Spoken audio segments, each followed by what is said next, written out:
Every year, thousands of tons of requeijão are produced around the world. In Brazil alone, that number reaches 325 tons. But do you know how this product is made? In this video, you'll see all the stages of requeijão production, from collecting the raw material to the final packaging. Requeijão is a dairy product that can be creamy or solid. It is a typically Brazilian invention. Its origin dates back to the arrival of the first Portuguese families in the country. It was created during traditional colonial tea gatherings, served in the homes of the landowners. In an effort to please them, the ladies of the house would compete by inventing new recipes, which encouraged the creation of this product. In addition, requeijão was one of the ways to use up excess milk, since there were no refrigerators. That's believed to be how the first creamy requeijão appeared. Later, it became an option for using skim milk, which was discarded in regions that produce cream for making butter. It was developed from experiments carried out in small plants in the 1950s, whose main product was butter. Since the manufacturers skimmed the milk to produce it, there was leftover fermented skim milk, which often turned sour. The producers then discovered that if they applied heat to the product, it became edible, which was improved over time. Although at that time requeijão became a byproduct, with improvements in its production, it became one of the leaders in the Brazilian market. Now, let's see how this product is made. Before any other step, it's necessary to obtain the main raw material, milk.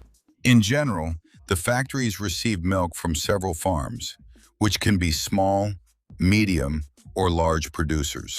This milk is transported in tanker trucks, prepared to keep the temperature low, since cooling helps slow down the growth of microorganisms and preserve the initial characteristics of the product. When the truck arrives at the factory, the milk is analyzed to check if it meets the required standards. Evaluations are carried out to measure skim milk. Avaliações para medir acidez. To check for the absence of unwanted substances and to assess the overall quality. Depending on the result, the batch of milk can be approved or rejected. If everything is as expected, it goes on to cooling or storage in special tanks at a controlled temperature until it is actually processed. After the milk is accepted at the plant, the first important step is standardization. At this stage, the fat content is adjusted according to the type of requeijão you want to produce. Some varieties contain more fat, while others are lighter. To achieve this adjustment, there are machines that separate part of the fat from the milk, or in some cases add cream to reach the exact proportion. Next comes pasteurization, which consists of heating the milk to a controlled temperature for a specific amount of time, and then cooling it down quickly. This process is essential to eliminate microorganisms that could harm the product or put the consumer's health at risk. Pasteurization is a common practice throughout the dairy industry, both for fluid milk and for dairy products. With the milk standardized and pasteurized, it's time to separate the solid part, known as curd, from the liquid part, called whey. This step is similar to the beginning of the cheese-making process, but with some specific characteristics.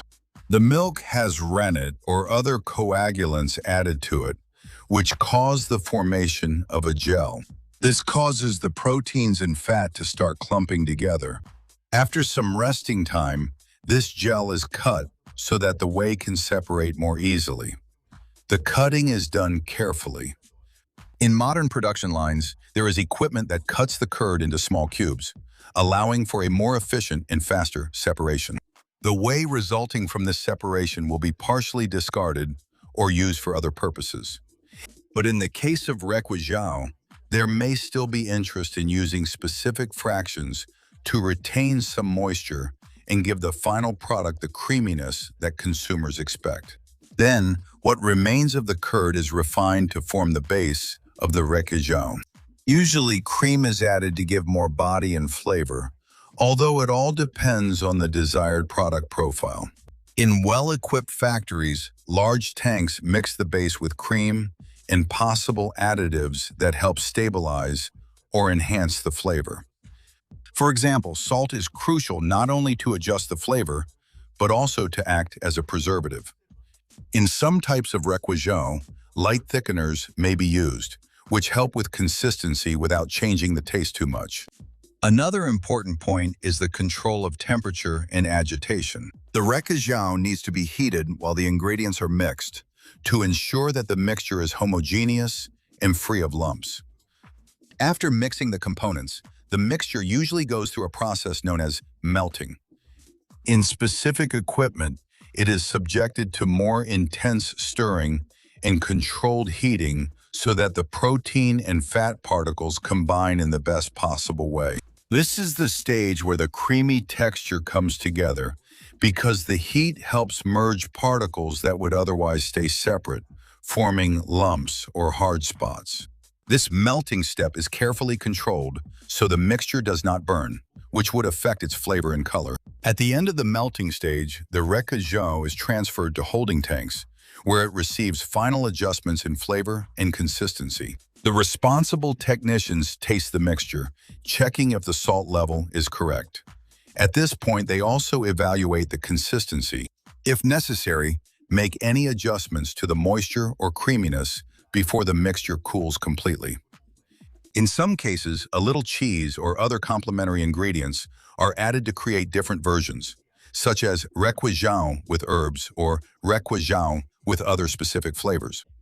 However, most traditional versions only include the basic elements: heavy cream, salt, and some stabilizers. When the mixture reaches the desired consistency, it is sent to the filling stage. At this stage, the requeijão goes through controlled cooling because packaging it while it's still very hot could cause condensation problems or even deform the plastic containers. In modern production lines, everything is done automatically. The mixture flows through pipes to machines that dispense precise amounts, filling the containers with the exact amount. Next, the lids are fitted with tamper-evident seals that protect the requeijão from outside exposure, reducing the risk of contamination.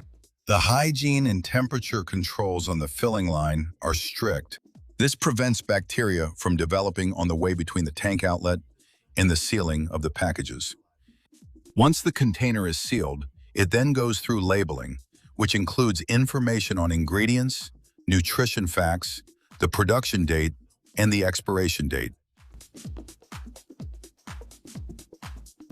And that was today's video. Don't forget to leave a like and subscribe to the channel.